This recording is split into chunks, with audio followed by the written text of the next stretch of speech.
तलाक लेना चाहता था। तो आज तलाक की सुनवाई की तारीख थी, इसीलिए प्रीति लखनऊ आई थी। और कोर्ट का काम खत्म होने के बाद वो बस स्टैंड पहुंची और दिल्ली जाने वाली बस पकड़ ली। लेकिन उस बस में एक औरत की सोने की चैन चोरी हो गई। इससे बस में बड़ा हंगामा मच गया और आखिरकार बस को पुलिस स्टेशन में रुकना पड़ा, जिससे काफी देर हो गई। फिर जब बस लखनऊ के थाने से निकलकर जब दिल्ली की ओर रवाना हुई, तब शाम ढल चुकी थी। तब सर्दी के दिन थे और जैसे जैसे शाम से रात हो रही थी, ठंड भी बढ़ती जा रही थी। वैसे आने से प्रीति ने सोचा था कि उसका कोर्ट का काम जल्दी हो जाएगा और दिन रहते ही वो दिल्ली जल्दी पहुंच जाएगी। इसलिए उसने न स्वेटर लिया था न शाल लिया था। लेकिन अब देर होने की वजह से और ठंड बढ़ने की वजह से वो कांपने लगी थी। तब उसके बगल में एक जवान लड़का बैठा था, जिसका नाम अजय था। वो प्रीति की हालत बार बार देख रहा था। थोड़ी देर बाद उसने अपनी बैग से एक शाल निकाला और खुद ओढ़ लिया। लेकिन रात जैसे जैसे गहरी होती गई, ठंड और भी बढ़ गई और रात के करीब 10 बजे तक प्रीति के बदन में ठंड इस कदर समा गई कि वो थर थर कांपने लगी। तब उसे इस कदर कांपते देखकर अजय बोला, सुनिए, आपको बहुत ज्यादा ठंड लग रही है। अगर आपको शाल ओढ़ना है तो प्लीज मेरे शाल में आ जाइए। तब प्रीति को उसका शाल शेयर करना ठीक नहीं लगा, लेकिन तब अजय के बार बार कहने पर वो मान गई और फिर दोनों ने मिलकर शाल को आधा आधा ओढ़ लिया और अपना सफर जारी रखा। लेकिन शाल की वजह से दोनों एक दूसरे के बहुत करीब आ गए थे। तभी अजय ने धीरे से अपना एक हाथ प्रीति के कंधे पर रखा।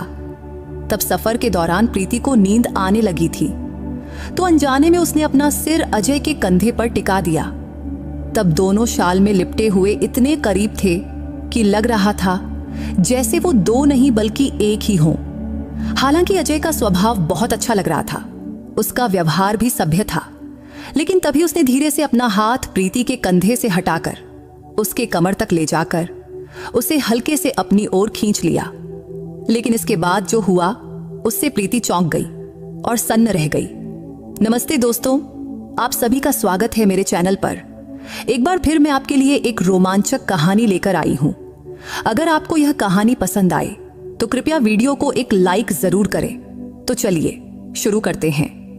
आज प्रीति की कोर्ट में तलाक की तारीख थी, तो दोपहर 2 बजे तक कोर्ट के सारे काम निपट गए। फिर 3 बजे तक वो लखनऊ बस स्टैंड पर थी। उस दिन बस स्टैंड पर बहुत भीड़ थी। दरअसल आरक्षण की मांग के लिए लखनऊ में मोर्चा निकला गया था और वहां के आसपास के गांवों से लोग इस मोर्चे में शामिल होने आए थे। इसीलिए बस स्टैंड और पूरे शहर में खूब अफरा तफरी मची थी। लेकिन कुछ देर बाद सौभाग्य से दिल्ली जाने वाली बस भी आ गई, तो प्रीति ने किसी तरह धक्का मुक्की करके बस में चढ़ी और जगह बनाई। लेकिन बैठने की जगह मिलना तो दूर की बात थी। बस में ऐसी भीड़ थी कि जितने लोग सीटों पर बैठे थे उससे ज्यादा तो खड़े थे। वो बस औरतों और मर्दों से ठसाठस भरी थी, मानो किसी पिंजरे में ढेर सारे मुर्गियों के बच्चे ठूंस दिए गए हों। फिर भी लोग बस में चढ़े जा रहे थे। ये सब देखकर कंडक्टर ने आखिरकार बस का दरवाजा बंद कर दिया। तब प्रीति की हालत भी कुछ अलग नहीं थी, क्योंकि उसे भी बैठने की जगह नहीं मिली थी। तो वो बस के एक खंभे को पकड़कर खड़ी रही। करीब 15 मिनट बाद ड्राइवर गाड़ी को स्टार्ट किया और बस दिल्ली की ओर चल पड़ी।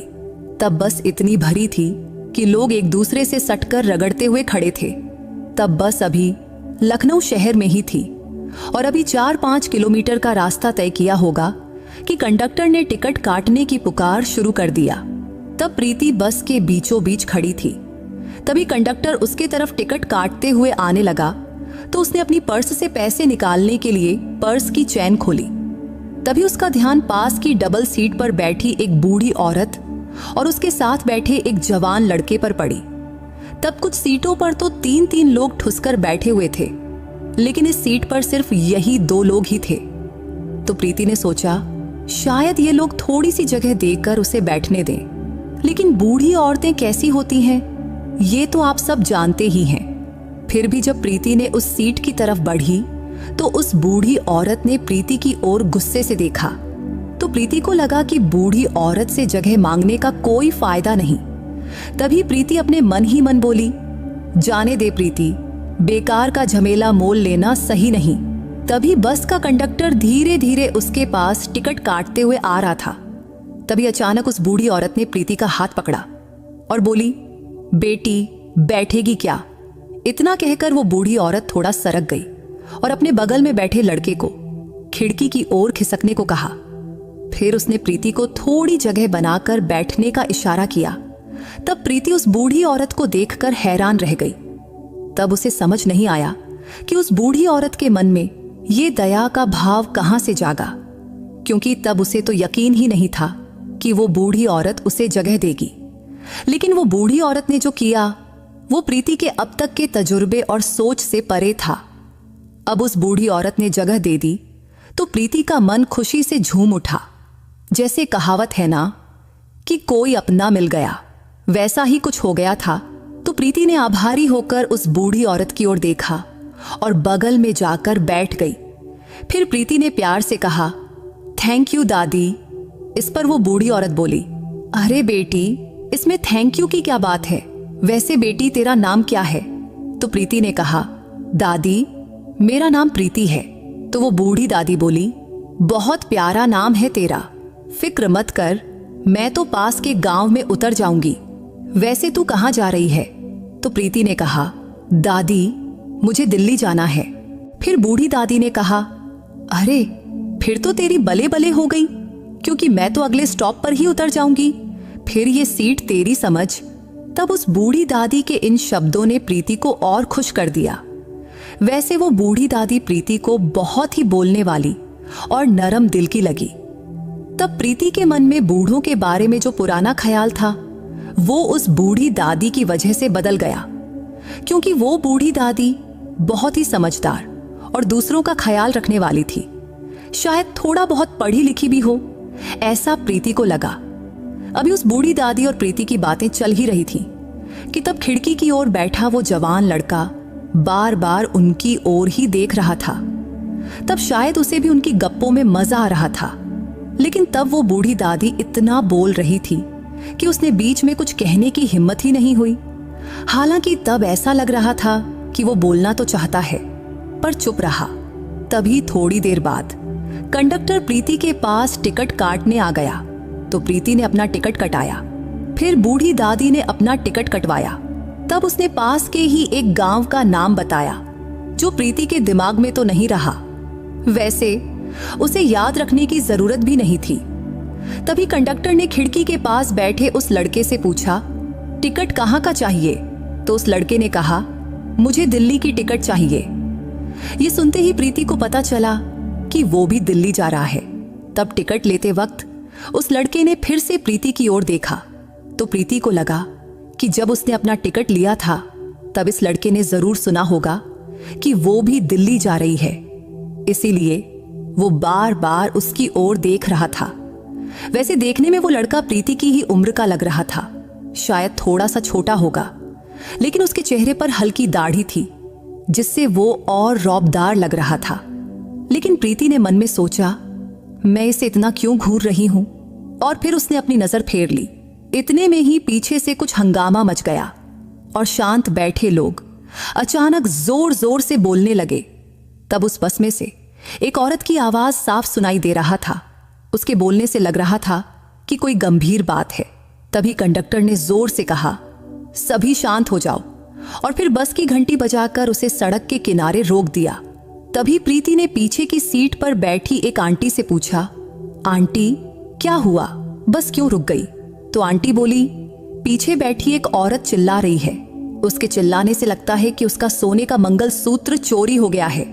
तभी उस औरत का आवाज और साफ सुनाई देने लगी।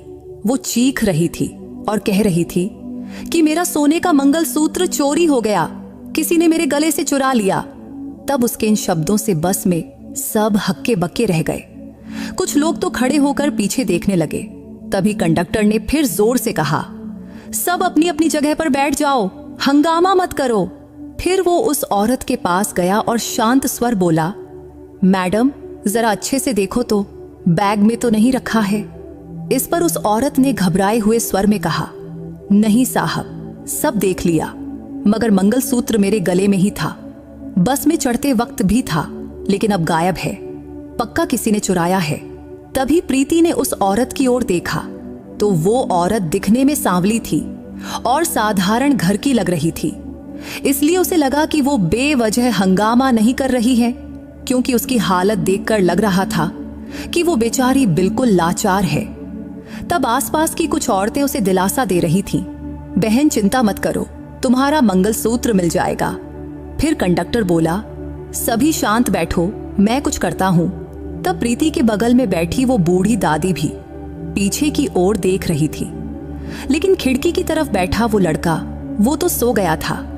तभी हंगामे की वजह से उसकी भी नींद खुल गई, तो उसने थोड़ा घबराया हुआ चेहरा बनाकर उस बूढ़ी दादी से पूछा, दादी क्या हुआ?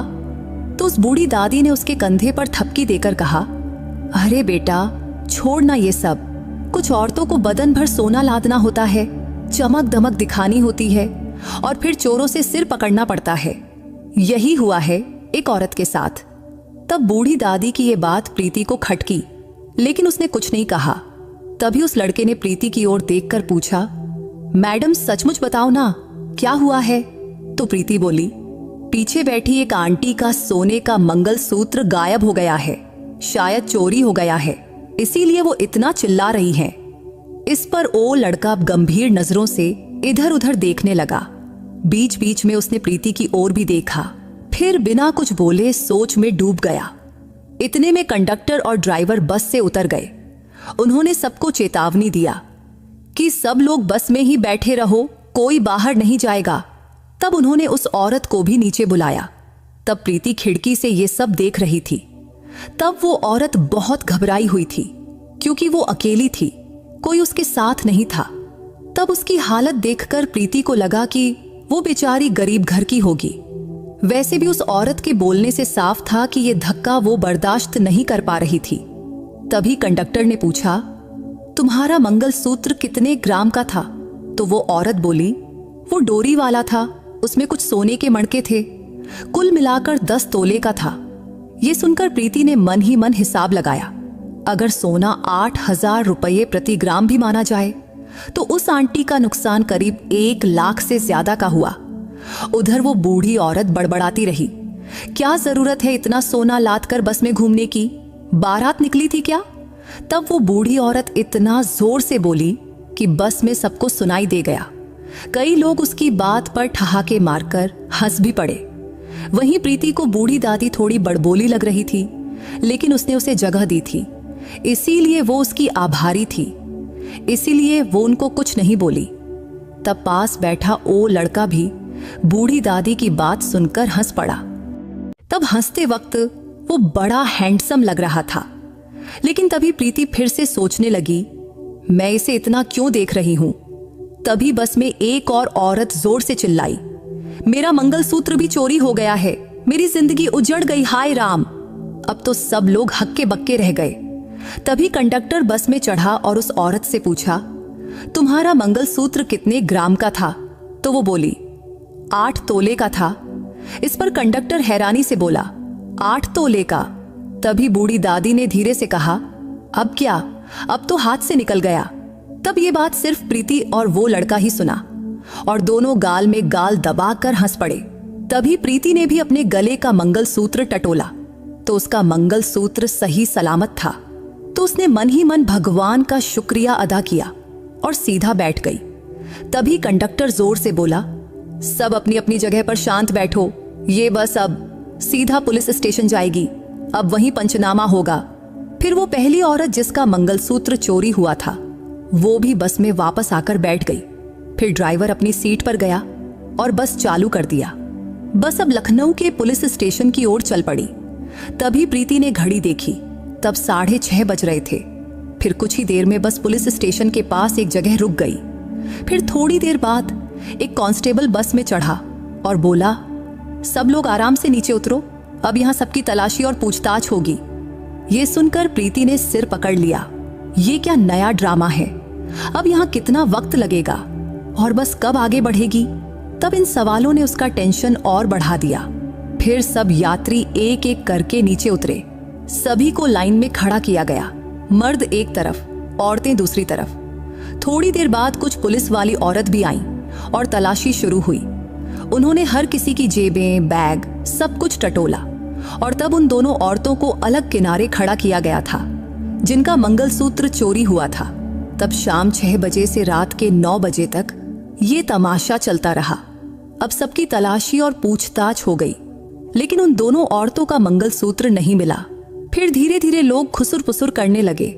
कुछ ने खुलकर बोलना शुरू किया, चोरी तो किसी एक ने की होगी ना, लेकिन सजा सबको मिल रही है। किसी ने कहा, साहब हमें जल्दी छोड़ दो।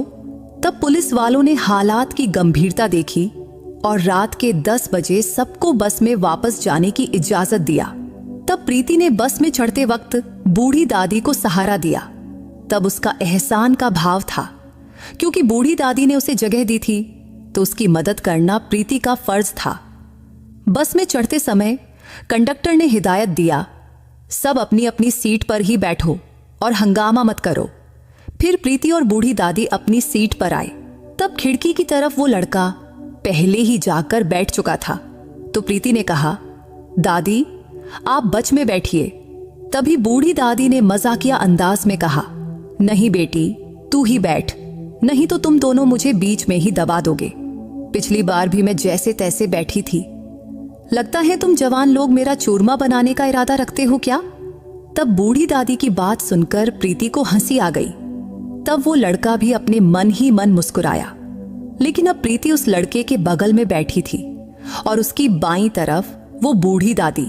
तभी कंडक्टर ने चेक किया कि सब यात्री बस में चढ़ गए हैं या नहीं। फिर बोला, सबको तकलीफ हुई, असुविधा हुई, इसके लिए हमें भी बुरा लग रहा है, लेकिन सरकारी प्रक्रिया पूरी करनी जरूरी थी।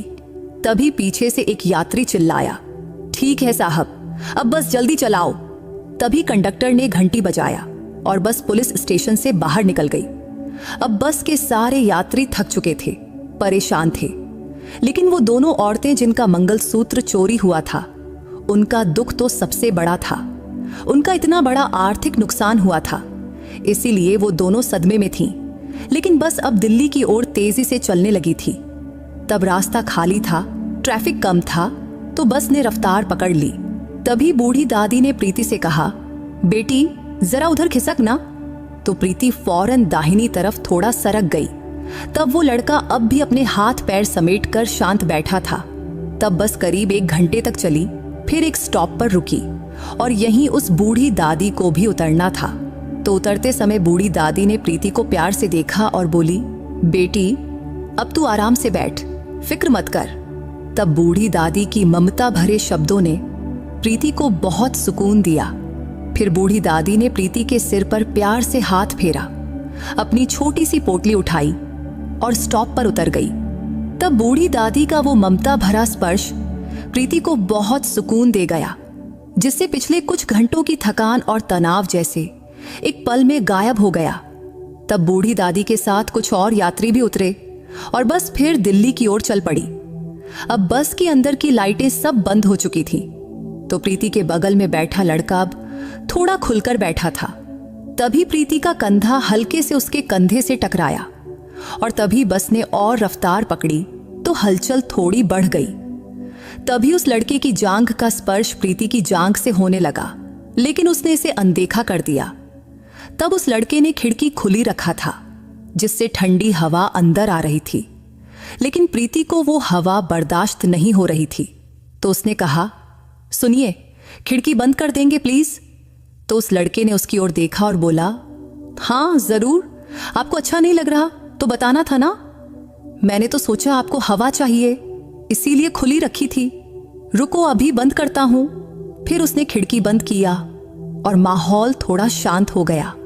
तब सर्दी के दिन शुरू ही हुए थे और अभी तक इतनी ठंड नहीं पड़ी थी, लेकिन अब ठंड बढ़ने लगी थी। हालांकि कुछ यात्रियों ने खिड़कियां खुली रखी थीं, जिससे बस में ठंडी हवा जोरों से चल रही थी। तभी प्रीति के मन में आया, सबको बोल दे खिड़कियां बंद करो, ठंड लग रही है। लेकिन वो कोई कलेक्टर थोड़े ही थी कि सब उसकी बात मान ले, सो वो चुप रही। फिर थोड़ी देर बाद वो लड़का खड़ा हुआ और उसने ऊपर रखा अपना बैग निकाला और उसमें से एक शाल निकाला और बैग वापस ऊपर रखकर नीचे बैठ गया। फिर उसने शाल अपने चारों ओर लपेट लिया। तब प्रीति उसे देखती रही। तब उसने भी अपने मन में सोचा, काश मैं भी शाल लाई होती, लेकिन बेकार में बैग का बोझ क्यों उठाना। वैसे भी रात 9-10 बजे तक तो दिल्ली पहुंच ही जाती, लेकिन पुलिस स्टेशन में बस रुकने की वजह से वक्त बर्बाद हो गया था। लेकिन अब उसकी भरपाई सबको करनी पड़ रही थी। बस में छोटे छोटे बच्चे और बूढ़े लोग भी थे जिन्हें देर रात पहुंचने की तकलीफ होने वाली थी। अब बस में सन्नाटा छा गया था, लेकिन प्रीति के मन में विचारों का तूफान मचा हुआ था। तब रात के करीब 12 बजे होंगे, तो उसे अब बहुत ठंड लगने लगी थी। तभी बस नदी किनारे रुकी और कंडक्टर ने जोर से कहा, अगले 20 मिनट यहीं रुकेंगे, जिसे चाय पानी करना है वो फटाफट निपटा ले। तब प्रीति के लिए ये मौका था गरम चाय पीकर ठंड भगाने के लिए, तो वो फौरन बस से उतर गई। तब कई यात्री नीचे उतरे तो कुछ बस में ही रहे। फिर प्रीति नदी किनारे एक बेंच पर बैठी और चाय मंगवाई। फिर गरम चाय पीते हुए उसके शरीर में थोड़ी गर्मी आई। तब पास ही थोड़ी दूर पर वो लड़का भी खड़ा था। तभी प्रीति ने उसे देखकर पूछा, सुनिए, आपने चाय नहीं ली? इस पर वो हंसकर बोला, हाँ ले रहा हूं, मंगवाया हूं, अभी लाएंगे। फिर थोड़ी देर बाद वेटर ने उसकी चाय भी लाकर दिया। तब प्रीति के बगल में थोड़ी जगह खाली थी, तो उसने नम्रता से कहा, अगर आप चाहें तो यहां बैठ सकते हैं। इस पर उस लड़के ने हल्के से मुस्कुराकर प्रीति को थैंक यू कहा और उसके बगल में बैठ गया। फिर दोनों ने मिलकर चाय खत्म किया। चाय पीते वक्त उस लड़के ने पूछा, आप भी दिल्ली जा रही हैं ना? तो प्रीति बोली, हाँ दिल्ली ही जा रही हूं। तभी बस मिनट का ब्रेक खत्म हुआ तो सारे यात्री बस में वापस चढ़ने लगे। तो प्रीति भी बस में चढ़ गई और खिड़की की साइड जाकर बैठ गई। तभी उस लड़के ने भी उसके पीछे पीछे बस में चढ़ा। बस में चढ़ने के बाद उसने प्रीति से पूछा, सुनिए, जरा खिसकेंगी? इस पर प्रीति खिसकते हुए बोली, अच्छा आप खिड़की की तरफ बैठना चाहते हैं? इस पर वो बोला, नहीं नहीं, आप ही बैठिए। तो प्रीति खिड़की की तरफ थोड़ा और सरक गई और वो लड़का उसके बगल में बैठ गया। फिर उसने अपना शाल उठाया और ओढ़ लिया। शाल ओढ़ते वक्त उसने प्रीति की ओर देखा। तभी प्रीति की नजर भी उससे मिली। तब पहली बार दोनों की आंखें इस तरह टकराई थी। थोड़ी देर बाद वो लड़का ने शाल को आधा ओढ़ा और प्रीति से बोला, अगर आपको भी शाल ओढ़ना है तो शाल के अंदर आ जाइए। इस पर प्रीति हंसकर बोली, अरे नहीं नहीं, मुझे इतनी ठंड नहीं लग रही, चाय पी ली है, अब ठीक हूं, लेकिन पूछने के लिए शुक्रिया। इस पर उसने हंसा और अपनी शाल को अच्छे से ओढ़ लिया। तभी बस फिर से चल पड़ी। अब भी दोनों एक दूसरे के बिल्कुल करीब बैठे थे। तभी प्रीति के दिमाग में विचार चलने लगे, रात को स्टॉप पर उतरकर घर कैसे पहुंचूंगी? तभी उस लड़के ने बोला, आपने देखा क्या? तभी प्रीति घबराकर बोली, क्या? तो वो बोला, वो पीछे बैठी आंटी जिसका मंगलसूत्र चोरी हुआ है, वो कितनी दुखी है, उसका चेहरा एकदम उदास हो गया है। और वो आगे बैठी आंटी जिसका भी मंगलसूत्र चोरी हुआ है, लेकिन उसके चेहरे पर जरा भी फिक्र नहीं दिख रही है। इस पर प्रीति ने कहा, मतलब आप क्या कहना चाहते हैं? समझ नहीं आया। तो वो लड़का प्रीति के थोड़ा करीब आया और धीमी आवाज में बोला, मुझे लगता है कि वो आगे वाली आंटी ही चोर हो सकती है। उसी ने पीछे वाली आंटी का मंगलसूत्र चुराया होगा और खुद नाटक रच लिया कि उसका भी मंगलसूत्र गायब है। ये सुनकर प्रीति हैरान रह गई, क्योंकि तब उस लड़के के इस अनुमान ने उसे चौंका दिया था। फिर उसने उस लड़के की ओर देखकर कहा, सचमुच ये बात तो किसी ने सोची ही नहीं। पुलिस को भी उस आंटी की अच्छे से जांच करनी चाहिए थी। तभी उस लड़के ने सिर हिलाते हुए कहा, हाँ, और अगर इनका सचमुच कुछ गायब हुआ होता तो उसके चेहरे पर वो दुख दिखता, लेकिन वो तो बिल्कुल बेफिक्र लग रही है। तब प्रीति ने भी उस लड़के की बात का समर्थन किया और मन में सोचने लगी कि सचमुच पुलिस ने सबकी तलाशी ली, लेकिन शायद इन दोनों की जांच नहीं किया, इसलिए कहीं इस लड़के का अंदाजा सही तो नहीं। फिर थोड़ी देर दोनों चुप रहे। तब बस तेज रफ्तार से दौड़ रही थी, लेकिन अब प्रीति को फिर से ठंड लगने लगी थी। तभी उस लड़के ने पूछा, आपका नाम क्या है? तो प्रीति के मन में सवाल उठा, ये मेरा नाम क्यों पूछ रहा है? लेकिन फिर उसने सोचा, शायद बस में बैठे बैठे बोर हो गया होगा। तो उसने जवाब दिया, मेरा नाम प्रीति है। नाम सुनते ही वो लड़का बोला, अच्छा, बड़ा प्यारा नाम है आपका। इधर अब प्रीति को भी उसका नाम जानने की उत्सुकता हुई, तो उसने पूछा, आपका नाम क्या है? इस पर वो हंसकर बोला, मेरा नाम अजय है। थोड़ी देर बाद अजय फिर बोला, सुनिए, ये शाल ले लीजिए ना, मुझे लगता है आपको इसकी बहुत जरूरत है एल, क्योंकि आपको ज्यादा ठंड लग रही है। इस पर प्रीति ने कहा, अरे नहीं, आप ही ओढ़ लीजिए, आप मुझे अपनी शाल दे देंगे तो फिर आप क्या ओढ़ेंगे? इस पर अजय हल्के से हंसा और बोला, कुछ नहीं, लेकिन मैं मैनेज कर लूंगा। लेकिन प्रीति को उसकी शाल लेना ठीक नहीं लगा, हालांकि उसे जरूरत थी, तो वो थोड़ा हिचकिचाई। लेकिन अजय बार बार आग्रह करता रहा, अरे ले लीजिए ना। तब उसके जिद करने पर प्रीति ने शाल ले ली और कंधों पर डाल ली। शाल ओढ़ते ही उसे थोड़ा सुकून मिला। वैसे शाल पतली थी, लेकिन कॉटन की थी, तो ठंड थोड़ी कम लगने लगी। वैसे अब भी अजय प्रीति के पास ही बैठा था और अब रात के 1 बज चुके थे, तो यात्रियों को सोने के लिए बस की अंदर की लाइटें बंद थीं। सिर्फ 2 छोटी लाइटें जल रही थीं, जिनसे हल्का हल्का उजाला फैला था। उस रोशनी में सबके चेहरे धुंधले दिख रहे थे। तभी प्रीति ने खुद ही अजय से कहा, सुनिए, आपको भी तो ठंड लग रही होगी, तो ये शाल हम दोनों शेयर कर लें। आगे वो बोली, चलो आधा आधा बांट लेते हैं, आधा आप ओढ़ लो और आधा मैं। ये सुनकर अजय थोड़ा हैरान हुआ, लेकिन कुछ बोला नहीं। तभी प्रीति ने शाल का आधा हिस्सा उसकी तरफ किया, तो अजय ने शाल का एक कोना अपने कंधे पर लिया और दूसरा कोना प्रीति ने पकड़ा। लेकिन शाल इतनी बड़ी नहीं थी कि दोनों दूर दूर बैठकर खुद कर ढक सकें, इसीलिए उन्हें और करीब बैठना पड़ा। तो अब दोनों बिल्कुल सटकर बैठे थे, जिससे प्रीति की जांघ अजय की जांघ से पूरी तरह टच हो रही थी। तब आसपास के यात्री भी अपनी अपनी शालों या स्वेटर में लिपटे हुए थे और अब प्रीति भी अजय के बिल्कुल करीब बैठी थी। हालांकि ये हालात उसे थोड़े अटपटे लग रहे थे, क्योंकि अजय एक अजनबी था जिससे वो पहली बार मिली थी और अब उसे उसके साथ इतने करीब बैठना पड़ रहा था। लेकिन अजय की बातों, हाव भाव और व्यवहार से वो भरोसेमंद लग रहा था। तब बस चलती रही। अजय का कंधा अब प्रीति के कंधे से टच हो रहा था और उसका कोहनी उसके पेट के पास छू रहा था। फिर भी अजय का व्यवहार बहुत सभ्य था। वो बड़े सावधानी से बैठा रहा, जैसे मानो कोई गलती न हो जाए। तब शाल की वजह से दोनों की देह की गर्मी एक दूसरे तक पहुंच रही थी, जिससे ठंड थोड़ी कम हो रही थी। तब दोनों काफी देर से बिना हिले डुले एक ही जगह बैठे रहे, जिससे उनके हाथ पैर अकड़ गए थे। तब अजय प्रीति की बाईं तरफ था और प्रीति उसकी दाईं तरफ। वैसे इंसान की आदत होती है इधर उधर हाथ पैर हिलाने की, थोड़ा हटने खटने की। आखिर इंसान भी तो पहले बंदर ही था ना। इसलिए प्रीति ने अपना बायां हाथ हिलाया और अकड़े हुए हाथ को थोड़ा ढीला करने की कोशिश की। फिर वो हंसकर अजय से बोली, हाय, ये हाथ तो भारी हो गया है।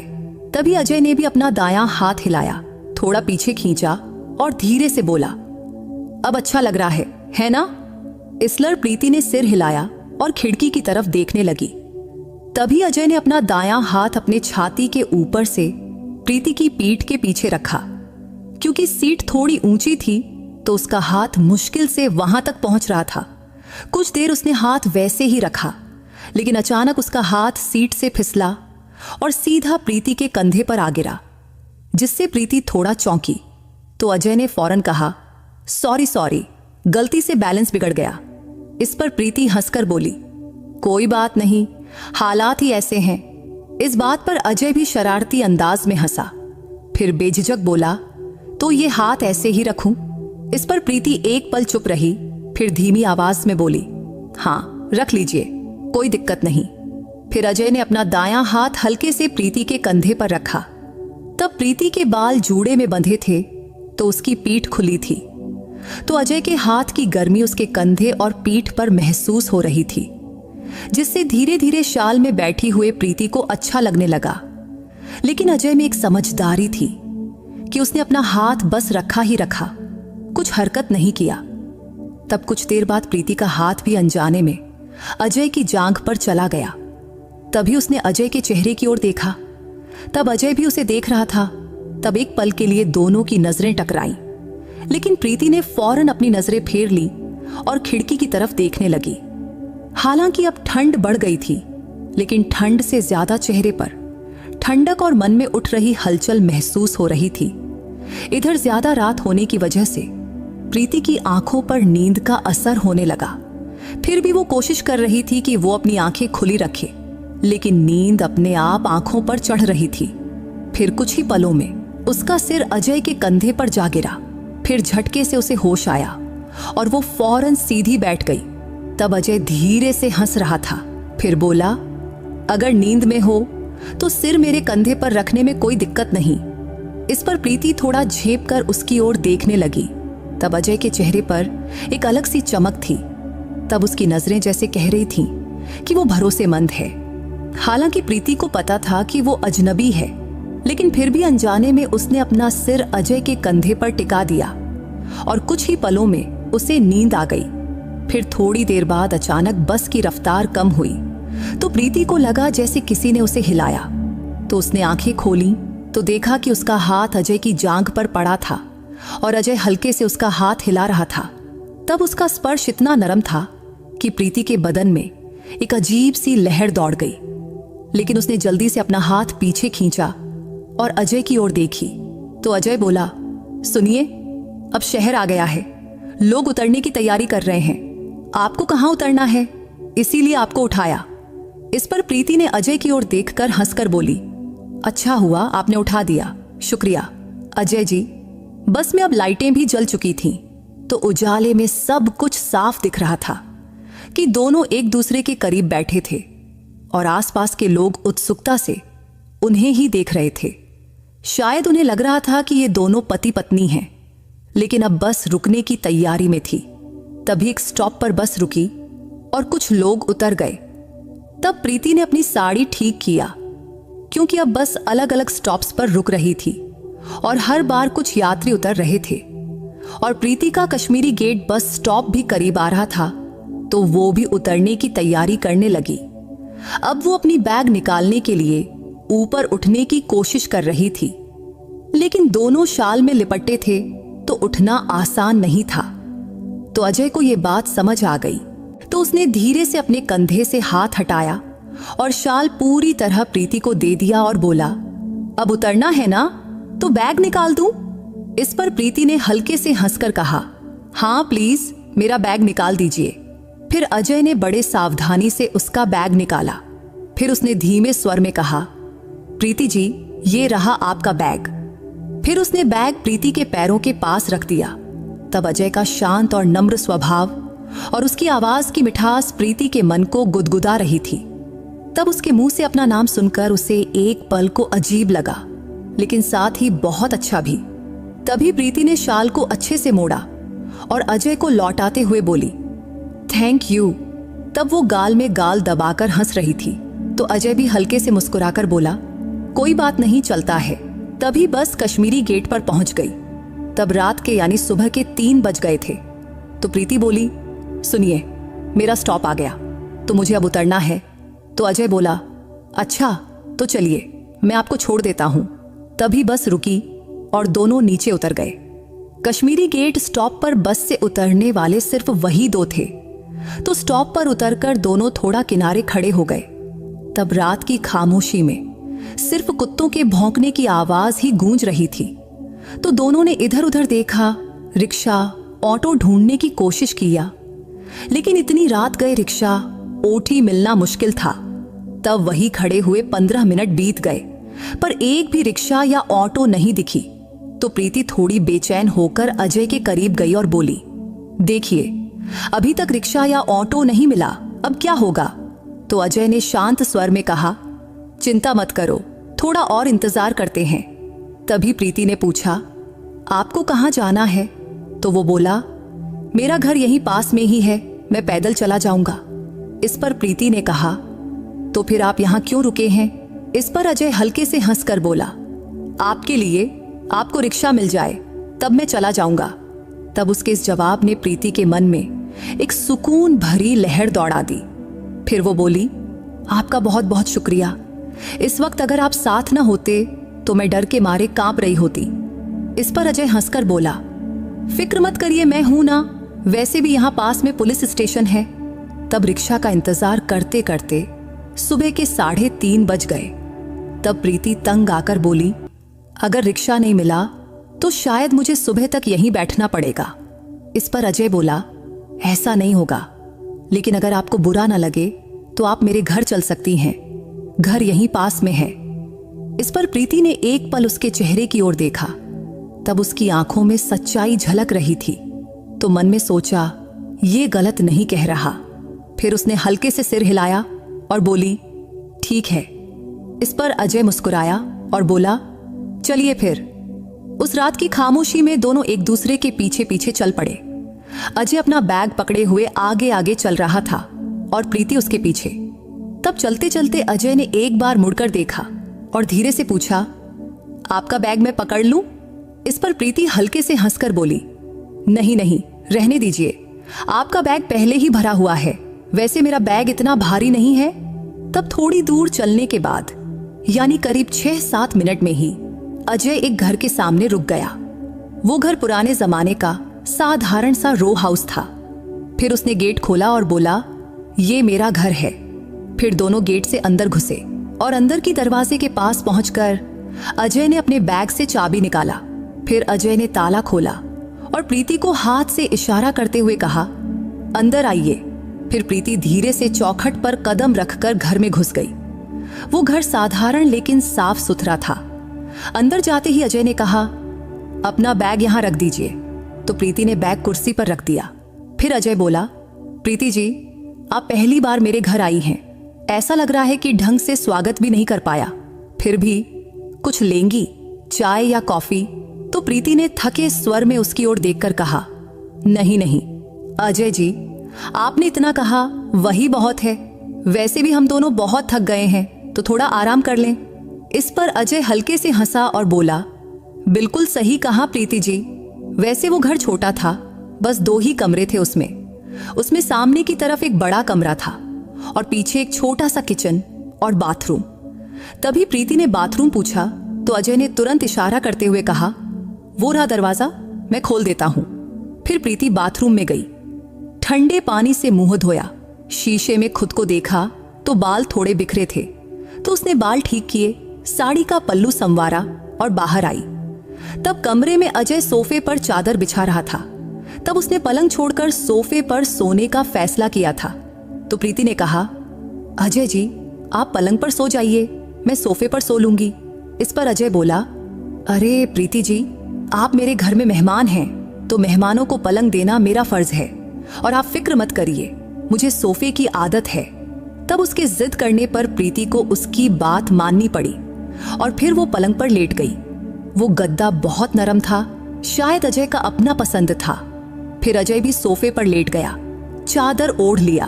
तब प्रीति चादर ओढ़कर सोने की कोशिश कर रही थी, लेकिन उसके दिमाग में विचारों का तूफान मचा था कि एक अनजान इंसान के घर में वो रुकी थी। लेकिन अजय सज्जन लग रहा था तो उसे डर नहीं लग रहा था। कमरे में बल्ब भी जल रहा था, जिसकी रोशनी सीधे आंखों पर पड़ रही थी, जिससे नींद नहीं आ रही थी। तो प्रीति ने धीमे स्वर में कहा, अजय जी, ये बल्ब बंद कर देते तो अच्छा होता। इस पर अजय बोला, हाँ, मैं भी बल्ब बंद करना चाहता था, लेकिन आपके लिए चालू रखा। तभी प्रीति ने कहा, नहीं, मैं तो रात में बल्ब बंद करके ही सोती हूं। ठीक है, आपकी बात मानता हूं, कहकर अजय ने बल्ब बंद कर दिया। अब कमरे में सन्नाटा छा गया, सिर्फ खिड़की से हल्की रोशनी अंदर झांक रही थी। अब दोनों सोने की तैयारी में थे, क्योंकि सफर की थकान बदन पर हावी थी और बस यात्रा की मुसीबतों की यादें मन में ताजा थीं। फिर कुछ ही देर में प्रीति को नींद आ गई, फिर पता ही नहीं चला कब सुबह हुई। सुबह कहीं से हल्की सी आवाज आई। तब प्रीति ने अपनी आंखें खोली और चादर मुंह से हटाई और सामने देखी। तभी अजय हंसकर बोला, गुड मॉर्निंग। तो प्रीति थोड़ा घबराकर बोली, गुड मॉर्निंग। तब उसने अजय की ओर देखा तो उसने कपड़े बदल लिया था और एक फिटिंग वाला टी शर्ट पहना था, जो उसके सुदृढ़ शरीर को और आकर्षक बना रहा था, और उसका लंबा चौड़ा कद उसे और भी सुंदर दिखा रहा था। तो प्रीति कुछ पल तो उसे देखती ही रही, फिर खुद को संभाली। तभी अजय बोला, आप फ्रेश हो लीजिए, तब तक मैं चाय बनाता हूं। फिर प्रीति बाथरूम गई। वहां लाल दंत मंजन और कोलगेट रखा था। हालांकि उसके पास ब्रश नहीं था, तो उसने उंगली से दंत मंजन लगाकर दांत साफ किया, मुंह धोया, फिर शीशे में देखकर बाल ठीक किया और बाहर आई।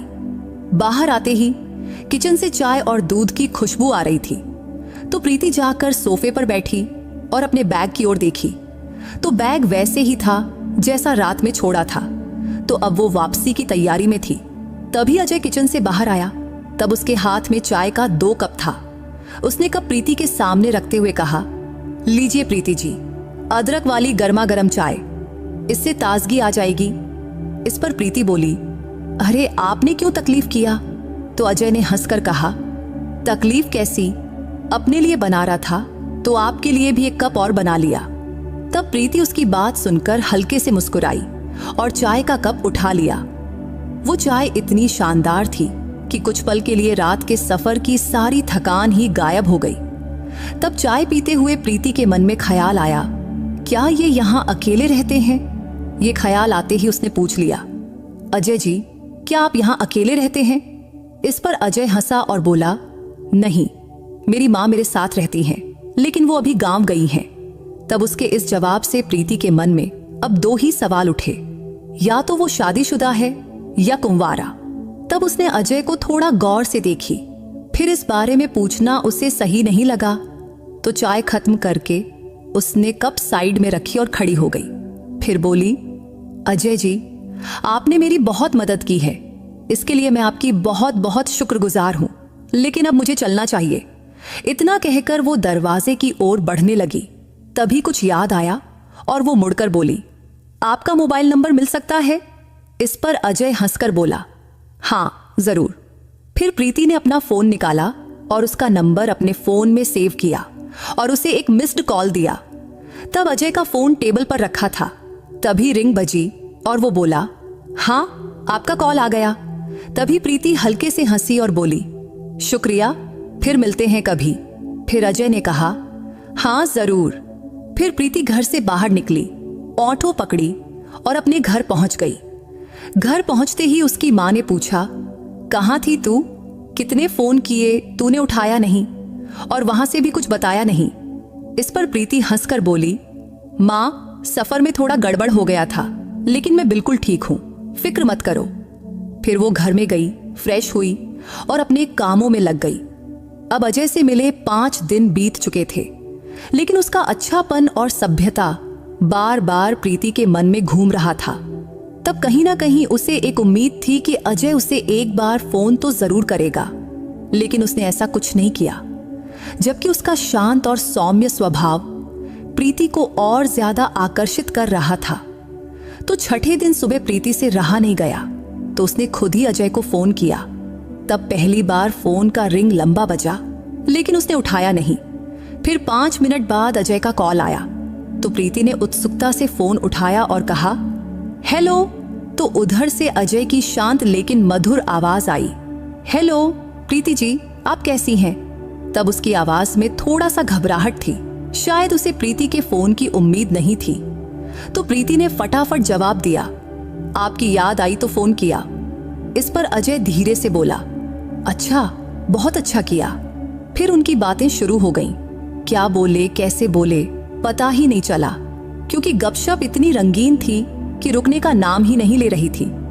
तभी प्रीति के फोन पर दूसरी तरफ से वकील का कॉल आने लगा, तो उसने अजय से कहा, सुनिए, मेरा एक जरूरी कॉल आ रहा है। इस पर अजय बोला, कोई बात नहीं। तभी प्रीति ने जल्दी से पूछा, अभी कॉल काटिए मत, वैसे आप आज क्या कर रहे हैं? तो अजय ने कहा, कुछ खास नहीं, थोड़ा बाहर जाना है। तो प्रीति ने हिम्मत करके पूछा, क्या हम आज मिल सकते हैं या फिर कल?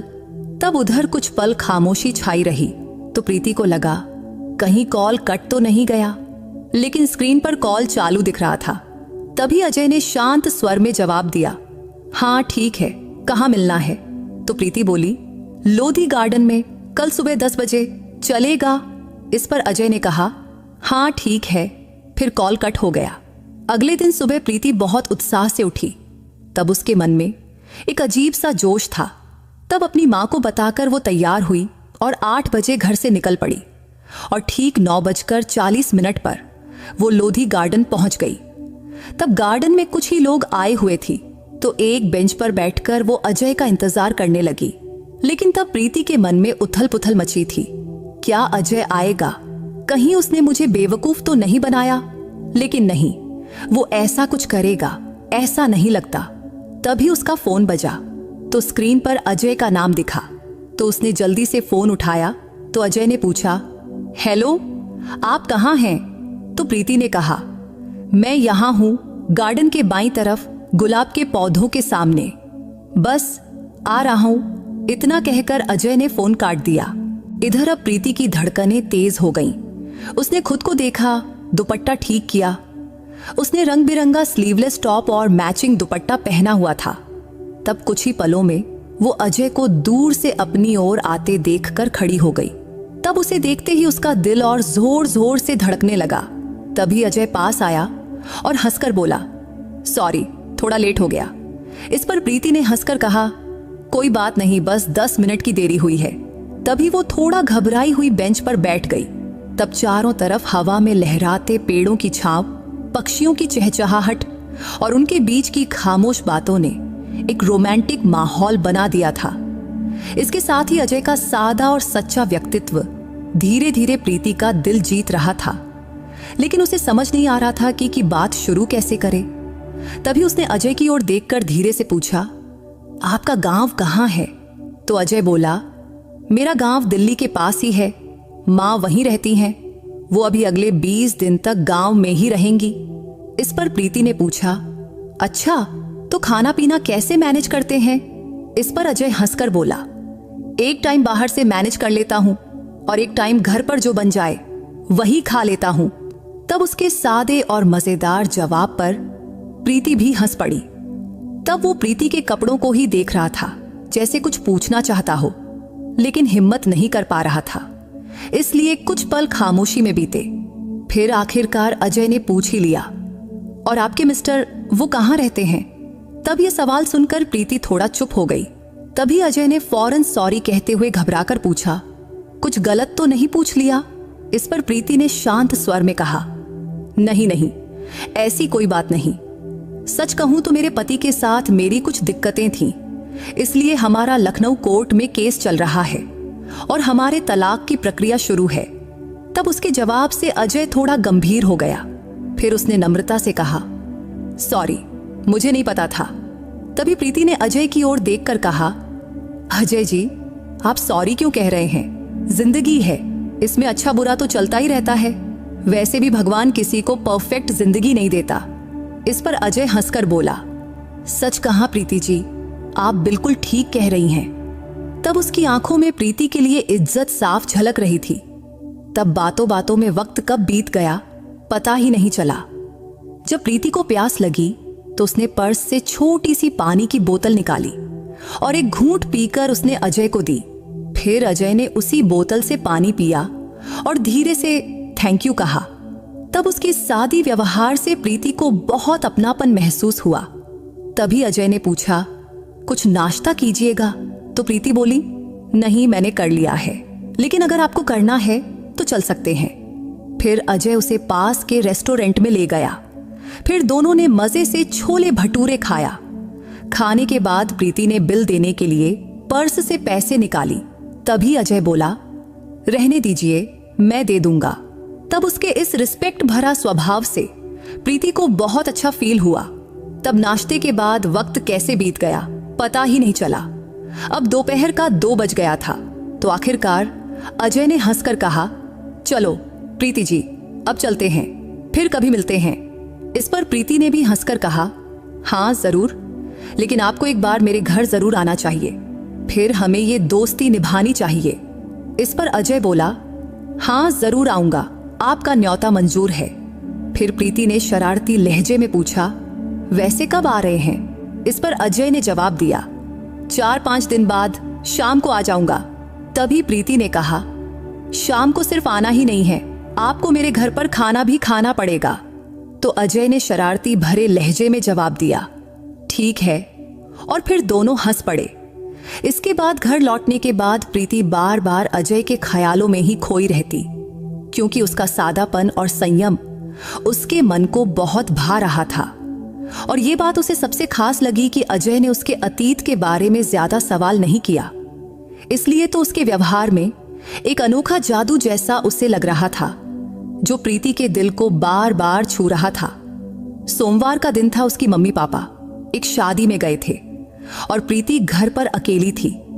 तब अजय के विचारों ने उसके मन को पूरी तरह जकड़ लिया था।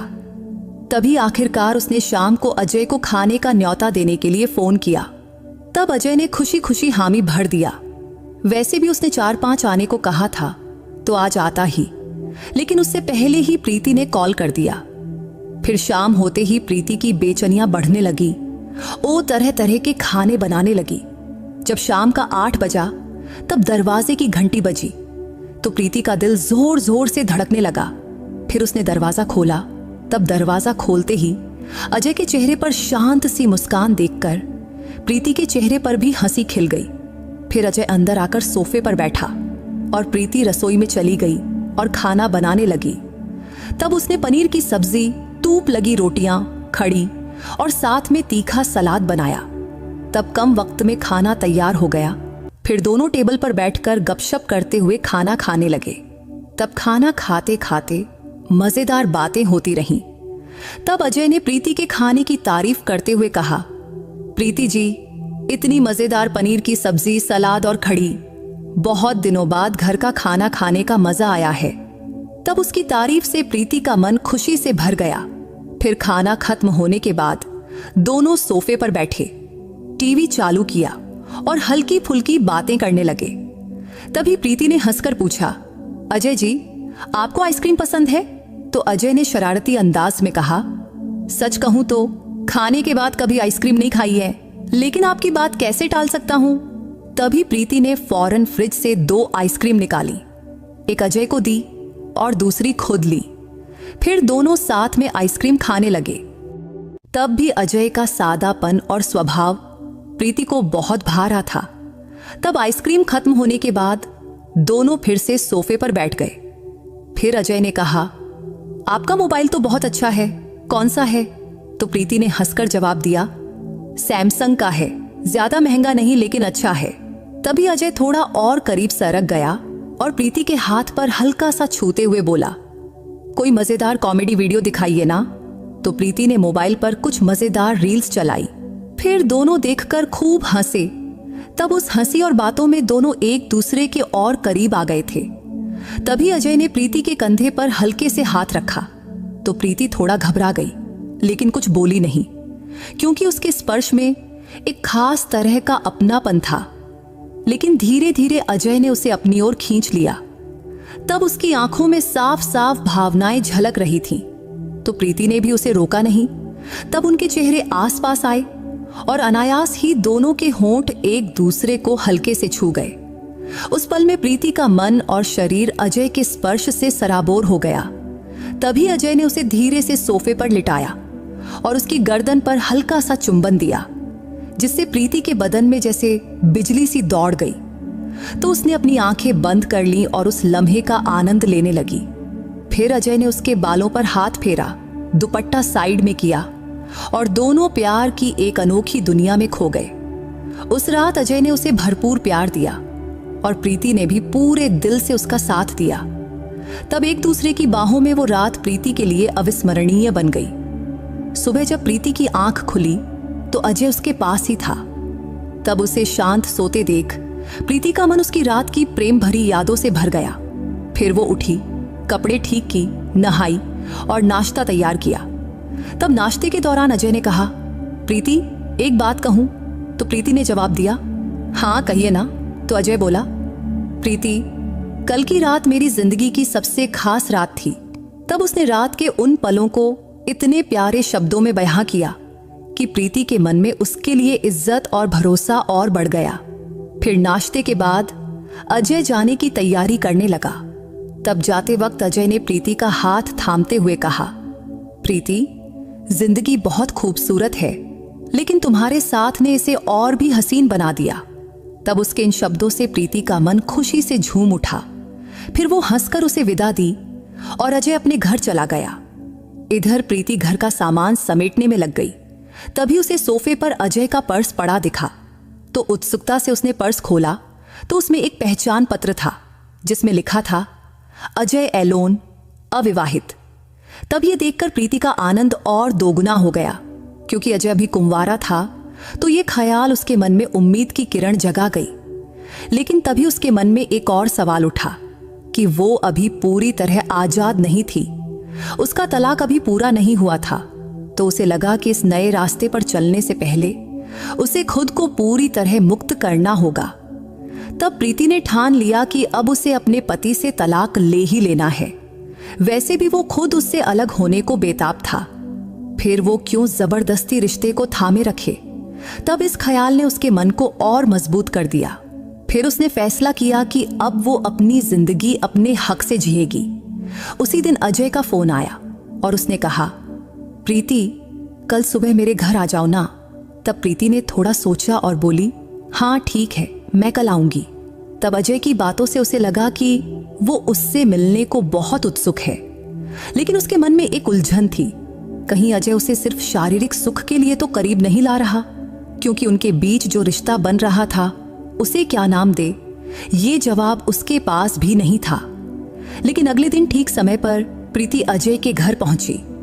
फिर दरवाजा खुलते ही अजय ने उसे गले से लगा लिया और बोला, प्रीति जी, आपकी बहुत याद कर रहा था। उस दिन तो मन कर रहा था कि आपकी छोड़ूं ही नहीं और हमेशा के लिए आपके साथ ही रहूं। तब उसके इन शब्दों से प्रीति का दिल खुशी से भर गया। फिर अजय ने उसे हल्के से चूमा, लेकिन प्रीति ने उसे रोकते हुए कहा, अजय रुक जाओ, मुझे कुछ कहना है। हाँ बोलो ना प्रीति, अजय ने चिंतित स्वर में कहा। तो प्रीति ने उसकी आंखों में आंखें डालकर कहा, अजय मेरी शादी पहले हो चुकी है। आपको पता है कि मेरा तलाक का केस लखनऊ कोर्ट में चल रहा है, इसलिए मैं अभी पूरी तरह आजाद नहीं हूं। लेकिन मैं आपसे पूछना चाहती हूं, क्या आप मेरा जिंदगी भर का साथी बनोगे? क्योंकि मुझे सिर्फ शारीरिक सुख के लिए कोई नहीं चाहिए, बल्कि मुझे जीवन साथी चाहिए। अगर आप तैयार हो तो मेरे लिए इससे बड़ा सौभाग्य कुछ नहीं। तब ये सुनकर अजय के चेहरे पर खुशी की लहर दौड़ गई। उसने अचानक प्रीति को दोनों हाथों से पकड़कर अपने गोद में उठाया और हंसकर बोला, प्रीति जी, आपने तो मेरे दिल की बात कह दी। वैसे भी मुझे आपके अतीत से कोई मतलब नहीं, मैं सिर्फ आपका भविष्य का हिस्सा बनना चाहता हूं। इसलिए आप जैसी है मुझे वैसी ही चाहिए। मेरे घर में सिर्फ मेरी माँ है और वो मेरे फैसले को जरूर मंजूर करेंगी। बस आप अपने घर वालों से इजाजत ले लीजिए। इस पर प्रीति खुशी से बोली, ठीक है अजय जी, मैं अपने घर वालों से बात करती हूँ। उस दिन दोनों ने फिर से प्यार भरे पल साथ बिताए। फिर शाम को प्रीति अपने घर लौटी। तब उसके मम्मी पापा गांव से वापस आ चुके थे। तो प्रीति ने उन्हें अजय और अपने बारे में सब कुछ बताया और आखिर में बोली, मम्मी पापा, अजय मुझसे शादी करने को तैयार है, बस आपकी रजामंदी चाहिए। इस पर उसकी मम्मी पापा ने उसकी आंखों में देखा और बोले, बेटी, तेरी फैसले को हमारी पूरी सहमति है। बस तू अजय के साथ खुश रहना, यही हमारी खुशी है। हमें और क्या चाहिए। फिर जल्द ही प्रीति और अजय की शादी पक्की हो गई और उनका विवाह बड़े धूमधाम और खुशी से संपन्न हुआ। शादी के बाद प्रीति और अजय ने एक दूसरे के साथ नई और खूबसूरत जिंदगी की शुरुआत किया। तो दोस्तों, उम्मीद है ये कहानी आपके दिल को छू गई होगी। अगर आपको प्रीति की ये कहानी पसंद आई हो तो इस वीडियो को लाइक और चैनल को सब्सक्राइब करना मत भूलना। फिर किसी नई कहानी में मुलाकात होगी। बाय।